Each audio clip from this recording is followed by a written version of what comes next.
Well done for making it through storm and tempest to join us this morning. I hope it will be worth your while. I'll endeavour to make it so.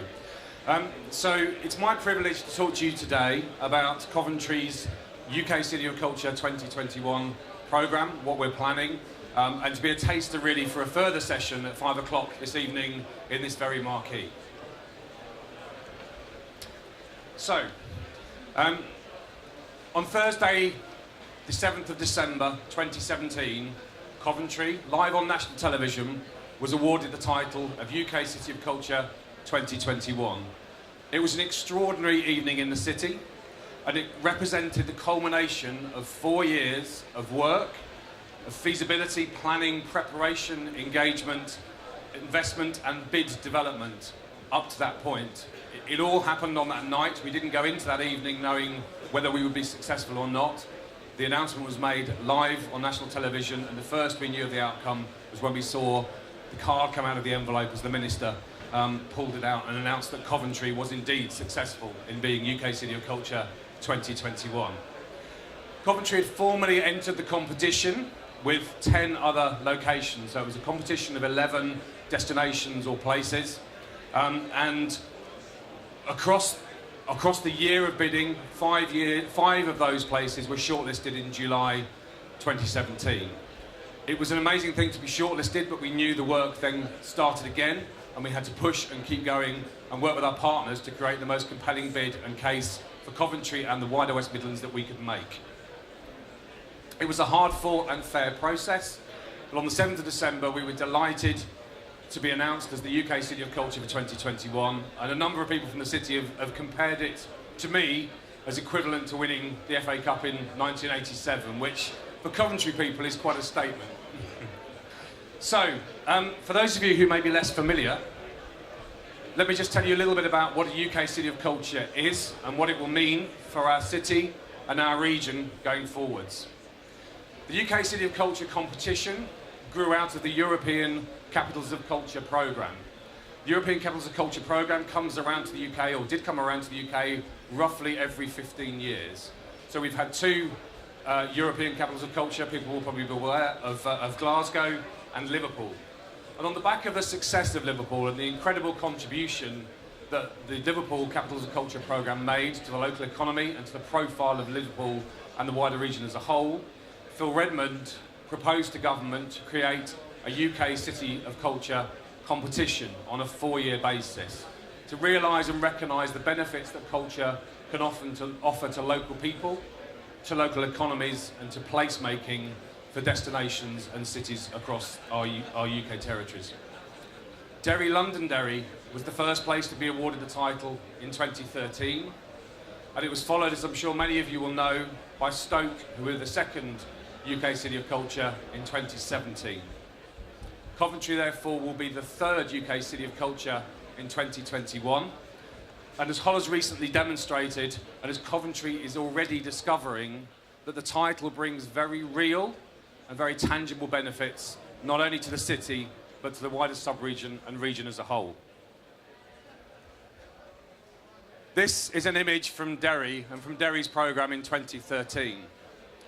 It's an image of the Peace Bridge, which was built on the back of Derry winning the title for UK City of Culture, and it was created to connect different parts of the city and create a bridge between communities, and also to connect the city to a new performance venue that was created for 2013.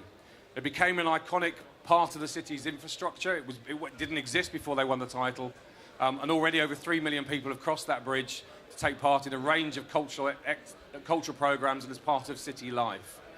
It became the access route to the Radio 1 big weekend. It became a piece of art in itself, as you can see from the Lumiere Festival, and became a lasting infrastructure and benefit to the city of Derry from their 2013 legacy programme. As a consequence of 2013, Londonderry, who were the first city to run this competition, saw significant economic benefit. They saw a 20% increase in accommodation provision leading up to the year, so they grew their infrastructure and accommodation as a consequence of winning the title. They saw an over 25% increase in hotel bookings in the first 6 months of the year alone. They saw over 1 million visitors in the year itself. and created a range of infrastructure projects, such as the bridge and the venue that was created for the benefit of the programme itself. But the UK City of Culture title is really what the place makes it, what it wants it to be, and what can be created that's unique to the city and fulfills the aspirations of each winning venue and destination. So in 2017, this is a picture of Hull. And Hull did an extraordinary job of taking the title further forward again. And I would like to give credit to both Derry, Londonderry and Hull for the work that they've shared with us around their learnings, the benefits, and the advice they would give us as the city taking the title forward. It's been an incredibly collaborative process, and they've been incredibly helpful to us to give us some lessons and give us some pointers for what might make Coventry extra special and better still. The formal research on Hull's impact is actually being published and showcased today at a conference in Hull. So we've seen some of that data come out this morning, but it will be ready available and publicly available for those who want to look at it from an investment point of view, from a tourism point of view, or from a placemaking point of view. And this title can have very real social and economic benefits for a place in the wider region. In 2017, and this is the bit that starts to get a bit alarming for some people, in 2017, Hull hosted over 2,000 events. That's a huge number of events in a city that previously had not hosted anything like that before. A remarkable step up. 95% of Hull's residents took part in some way in part of their cultural programme. And that's an incredible challenge for us to take on and run with. 95% of local residents took part in the programme. They formed about 50% of the programme, and Hull very purposely targeted their programme initially to local residents and then widened that out to a national UK competition. Over 100 schools took part, impacting on over 60,000 young people through their programme. Very real social change. It created a real sense of confidence in the city, a new confidence that's been recognised by wider investment. And as somebody who's been to Hull over that last 4-year journey on a number of occasions, it's amazing to see the transformation, both socially and economically, in the city that's happened as a consequence of this coming together for them. As an example from their cultural infrastructure, the Hull Art Gallery, the Felons Art Gallery, saw a 400% increase in gallery visits. And we've seen 60% of tickets in the city sold to people who've not bought tickets in Hull before. Extraordinary numbers and an amazing legacy to take forward in terms of audience development and connectivity in the profile of the city. The uplift in hotel bookings alone is equivalent to every hotel room being booked out for 33 days solid. That's just the difference in the programme. And Hull's new hotel actually opened in November of their City of Culture year. So effectively, if you factor that in, the trajectory is enormous. And for somewhere like Coventry, which is so well connected, the opportunities are vast.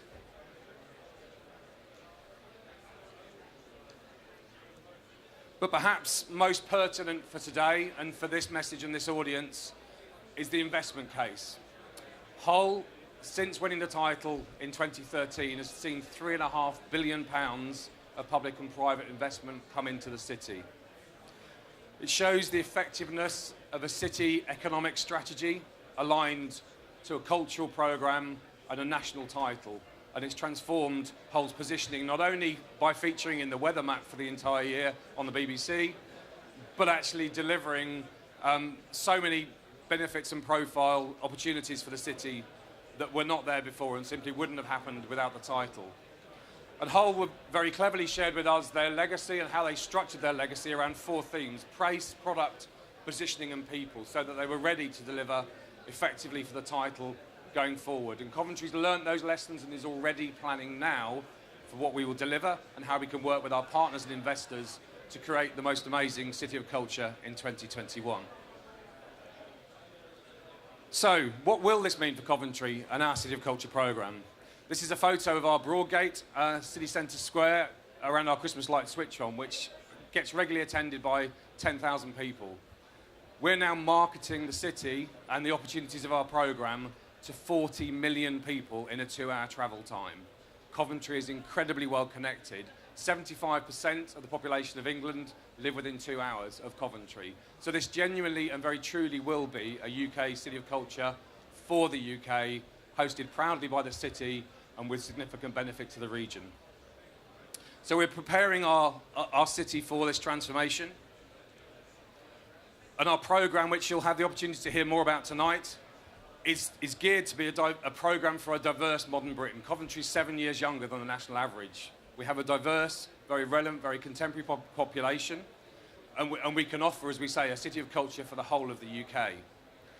We've structured our programme around a community-led, accessible programme that builds legacy and capacity, and that work starts now. It doesn't start in the year before, it's already happening, and we're already doing cultural capacity work and have been for some time through the bidding process.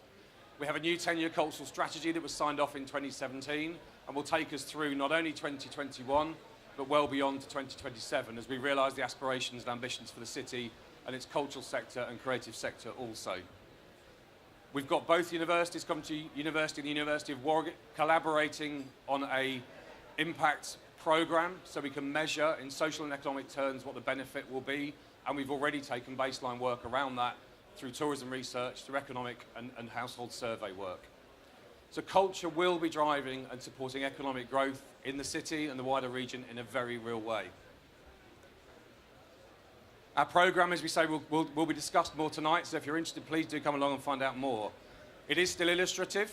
50% has been pretty much confirmed, 50% is still to be played with, and we're currently recruiting to our new creative director post and executive director post for the Trust. It will include a 4.2-mile ring road poem that creates a work of art from our ring road within the city centre. It will include a shopfront festival that kicks off later this month in the city in the build-up to the programme already. So there will be cultural programming across our shops and city centre destinations through the build-up programme. We will have the Royal Shakespeare Company in residence for the year, and we will give the opportunity to 21 neighbourhoods to programme their own streets of culture for 2021. So bringing local programming with artists embedded for 2 years leading up to the programme. We have some innovative and creative performances that will astound, some of which I can talk about, some of which I can't, and Emma, who's here, who will talk about that later, will be able to give you some tasters of what's to come. But we will be creating moments of wonder, some excitement and some creativity as we showcase the city and what the UK can offer around its cultural programme. But what will it mean in numbers to the city? Well, that photograph is a photograph of our festival, our Godiva Festival. It already gets 179,000 visits over 3 days. We will take this onto a national scale.